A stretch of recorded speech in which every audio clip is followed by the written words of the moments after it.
Welcome, everybody. This is Digital Divas, the interview, our annual podcast that we do before the Digital Divas Summit, which is happening at Innovation City, August 23rd. If you haven't bought your tickets yet, you better hurry because they're going like hot cakes.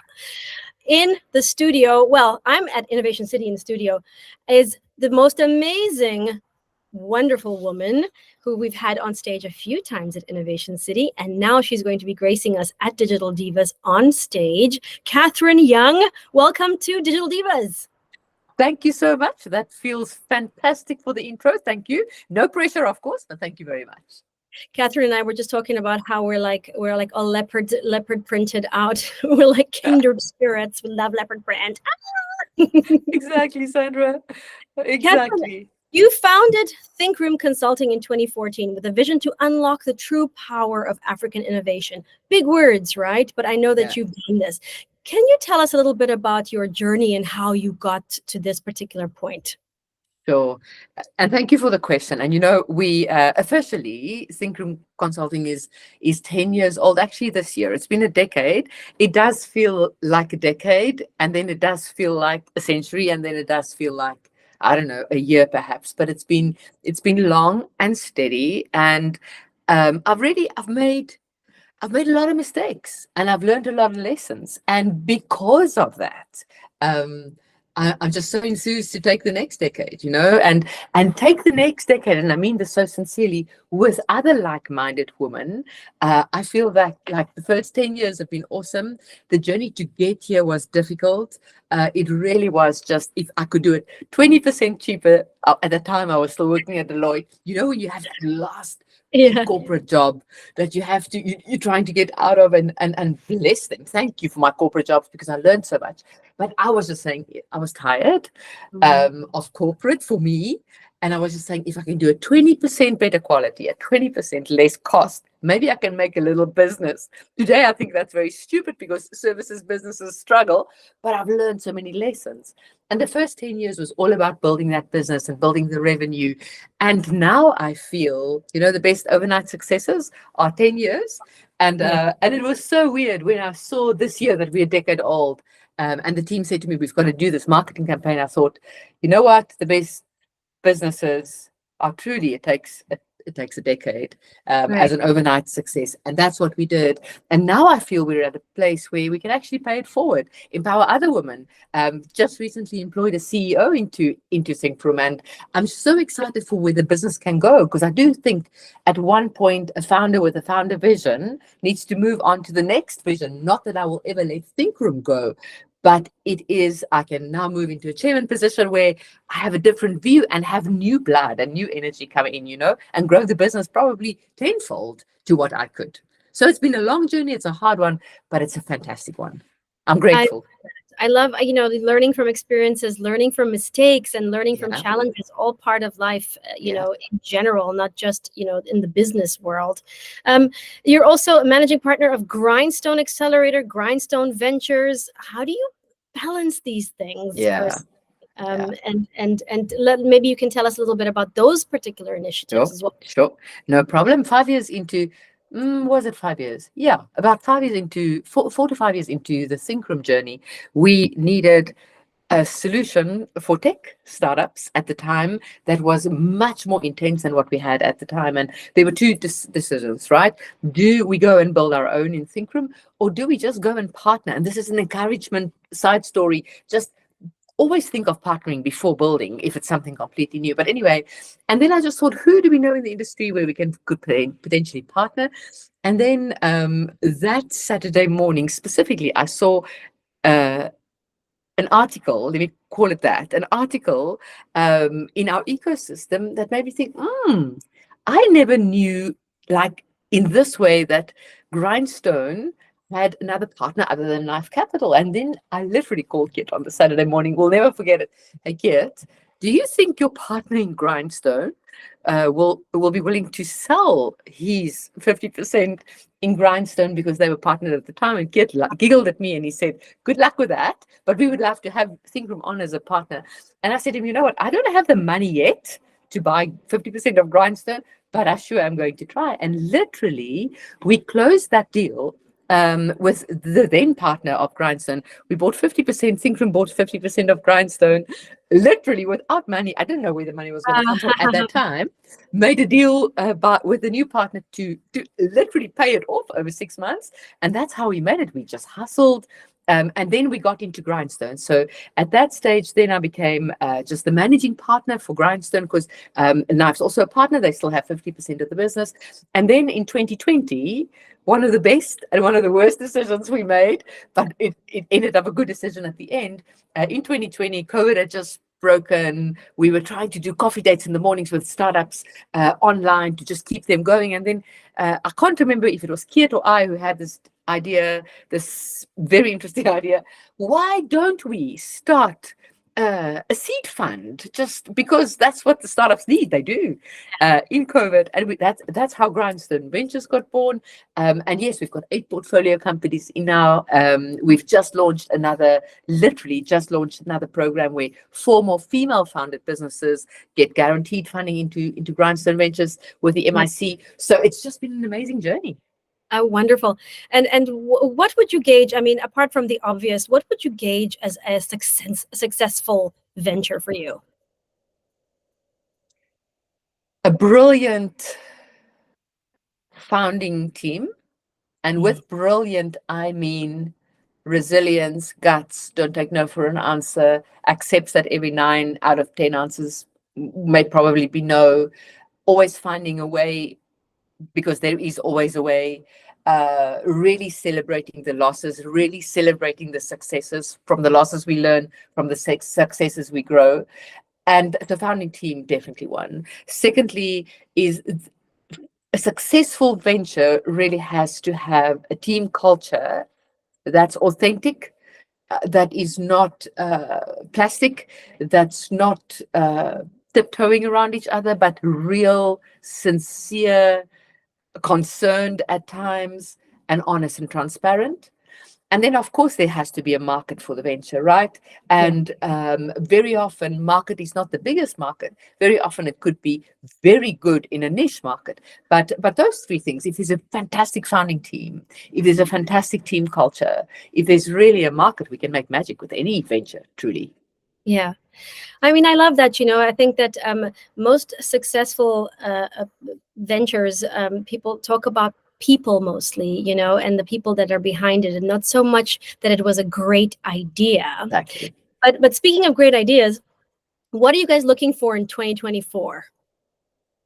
From a business point of view? Yeah. Oh, I love the question. So, so we all are talking. We've talked so much about VC funding winter globally, just markets, what's happening in the markets, what's happening with secondary markets now coming through because of the VC funding winter, and secondary markets from a VC perspective as well as a startup perspective. So what is it that we're looking for in 2024? It definitely is like-minded co-founders, co-funders that can go in and support founders with us. That's definitely one thing. From a fund perspective, you have many funds starting to run out of dry powder now just because of the VC funding winter. Some funds have money, and the best thing for us to do, so if I could say, what are the 3 things we're looking for? The first one would definitely be co-funders to help amazing founders not feel too much of the impact of the VC funding winter. That's the first one. The second one is talent. We are really looking for amazing humans to join amazing teams, whether it's on the founder side or whether it's in our funds. And really, it's not a quick fix, right? It's not you come in and it all is just roses and beautiful, but it's about being intentional and coming into a team and feeling that same vibe towards startups and the founders and wanting to make that asset class work. So talent is a big thing that we are always looking for. Hiring for talent right now. So it's always a thing of bring in some investment professionals, bring in some business professionals into our world. So that's the second thing. And then the third thing is most probably to have much deeper and stronger, courageous conversations with founders in the startup ecosystem. Mhm. That's not letting them wait too long for the first no's. Let them get the first yeses quicker than what they should, so that they can make meaningful discussions in their world. So it really is about, I think, those three things. If we can sort out founders a little bit more, help them and help them with quicker no's, quicker yeses, and to move the line forward, the team, definitely, and then co-founders. I think those are the three things in our world at the moment. That's really amazing and very, very helpful. Thank you for sharing that. So, Part of the reason why we actually started Digital Divas was because we put on a lot of events at Innovation City, tech-based events, mostly business events, and noticed that there weren't enough women in the room. As far as your experience has been, how involved are women in particular on your side? yeah. And again, thank you for that really insightful question, Sandra. It's sure. I don't know another way, but just to be as honest and open as I always am. So let me just do that. So a lot more women need to show up for themselves first in order to show up for other women, and in order to show up for the ecosystem, and in order to show up for success. And I say this with a lot of respect, pointing all the fingers to me first. It took me a long time to just show up for myself. And yes, of course, age helps and it brings a level and runs on the board, and also failures help because you learn as you go, but really, it took me a long time to show up for myself. And once I understood what it meant to show up for myself, it's like the world opened, and it felt like the world showed up for me, right? It's internal locus of control. It's not external locus of control at all. And I often see that, and that's why I can see it and identify it with some other amazing women that I work with. They need to know that they can show up for themselves. And if they show up for themselves, the world will show up for them. It's not an entitlement thing. It's just an energetic thing, really. And Yeah. for me, a lot of us, no, I can't say that I include myself in that us anymore. No, actually, if I think about it.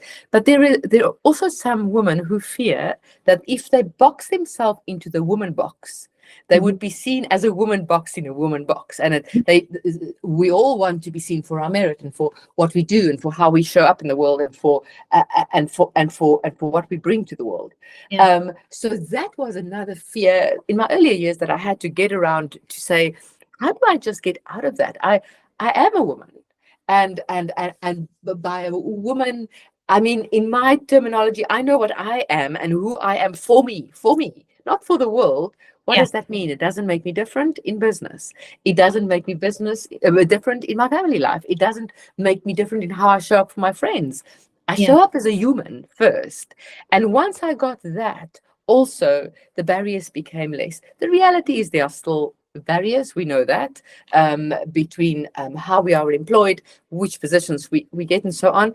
But it comes from from inside, from myself. And I've realized that. And once I clicked that and started showing up that way to the world of, I will make my happy, the world started making me happy. It was just that. It's internal locus of control, and then the rest just unfolds. So my encouragement to other women would just be, show up for yourself, find that you within you, regardless of what you think it should look like. Find your purpose inside, and then it's just so weird how things unfold into beauty and success. Yeah, yeah. I mean, wise words. Thank you so much. That was fantastic. And I mean, Catherine, you'll be delivering the opening keynote Yeah. on the day of Digital Divas. It's called Bloom Where You're Planted: Growth Mindset for Digital Divas. Well, what is a growth mindset? I mean, you hear these words bandied about quite a bit, but in your opinion, what does this mean? Yeah, so for me, a growth mindset is a spirit of continuous learning.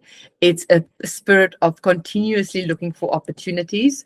It's probably a Venn diagram combined with, so it's continuous learning. It's continuously looking for opportunities for growth, and that could be literally interpreted as for the business as well as personal growth.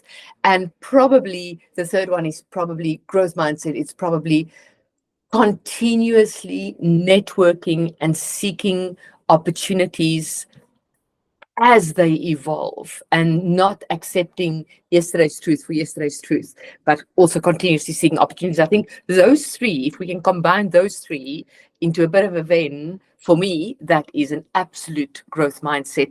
Growing your business, growing your networks, growing your families, growing your happiness, I would imagine. Yeah. I feel actually quite lucky to be living in this kind of in this space right now. But I mean, there is something that I've wondered, and it's and I wonder what you think. The glass ceiling, it's a very 80s word. Yeah. But have we broken it? Is it really truly broken, or No. can we break it? Can we shatter it some more?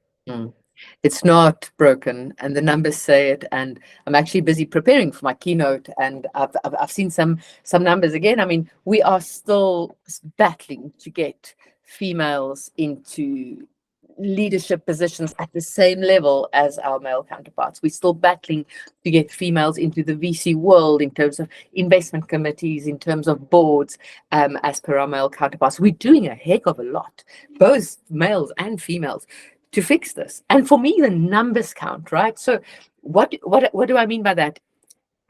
It just makes business sense to have diversity of thought in an investment committee, on a board, in a business. Let me remember quickly. Female founded businesses, and with females in leadership, that's right, employ 6 times more females than when there are no females in. Now, if we think of Africa, and we think of many single parent households where the female drives that, think of what that does for the economy, right? So we're bringing dollars into homes, not only to feed mouths, but to grow economies. The other statistic also is that where there are decisions with females on investment committees, on boards, your return on investment as a VC, Harvard Business Review study, is at least 2 times more than when there isn't a diverse team. Have we broken the glass ceiling? Heck, no, we haven't. Are we trying to get there? Are there programs to get there? Yes. However, I don't see this as a wait as we go, top down, changing structures slowly. I see this as a dual approach of bottom up and top down. We have to drive from the ground up and get ourselves into that positions, whilst we also influence policy and structures to get this done. And I think then we chop that timeline of 10 years to 5 or 10 years to 4, but it's a bottom up and top down approach to really understand how to truly crash this glass ceiling. We're not there yet. We're better than where we were 5 years ago. But let's continue to drive from our side, from the ground up, and let's continue to influence policy, be vocal, do amazing work like you're doing with Digital Divas. I mean, that has a voice, and that helps us from spreading the word. Yeah, we do like that, and like we have not faced any backlash from any men for having a women's only. In fact, we actually got a lot of emails asking if they can join, and I'm like, no. That's amazing. That is so amazing. There's a beautiful saying that one of our partners in the knife group often says, and he says he just wishes that the work he does today for females would help with the future of his 2 daughters currently at school when they get there. And that's so beautiful. It's that real intent. And we do have a lot of males rooting for us. And I often say it's not a male-female thing. It's just about, we need a space to talk as females. Like you need, I don't know, what is it? The 19th hole at the golf club? I don't know what it is, But and then when we get together, we support each other, and then this thing works. Yeah. No, I think some of my best mentors have been men, actually, who said, hey, you know what, this is what you do, and maybe you shouldn't do that, and I appreciate that, and I think strong men are just as good for strong women as strong women are. So exactly. So exactly. Okay. I mean, so looking forward to this keynote. Yeah. Such energy. Love you, Thank Catherine. you. Thank you. As a closing thought, what message would you like to share with the attendees of the Digital Divas Summit about the importance of a growth mindset in achieving success? Growth doesn't start at the Digital Divas Summit. It starts today. And bring to us your best ideas and thoughts. We want to hear from you on that day. Bring us some thoughts and suggestions on how we can improve our growth mindset as we all share on the day. I'm looking forward to it. It's going to be a day of sharing. It's not just from the stage to the audience, but also we want to have interaction. So start thinking about how you can tweak any growth mindset things from today as we prepare for the event later this month, and then bring those thoughts and share it and test some things. If let me challenge you today. What is a big growth thing for me? There's a specific client in one of the businesses that I have on my to-do list that I've had on for 2 months. The reason why I'm not calling the client is because I have not called the client back, and I was in trouble, and now I'm embarrassed. But I know there's work there. Right? I know there's work there. So for me, a big part of growth mindset is to grow over my ego and my fear a little bit and call the client. So I want to have the audience listening to this and who will be at the session to ask me the question on that day, did I call the client? That is out of my comfort zone, right? Growing out of my comfort zone will grow my business. And hopefully we'll grow some jobs because of it. So let's challenge each other. Let's think about growth mindset and come share some ideas at the event. Wonderful. You heard it here, everybody. Put your big girl pants on and call back. I mean, 100%. most of these don't actually like to call at all. So, you know, yeah. Quite a task that you've given everybody, but very much looking forward to it. Catherine, thank you so much for taking the time out to do the interview with us. Really appreciate it. You're marvelous, and I cannot wait to have you on stage. Bless you. August 23rd, Innovation City, Cape Town. I'll see you there. See you there. Thank you so much. Thanks so much.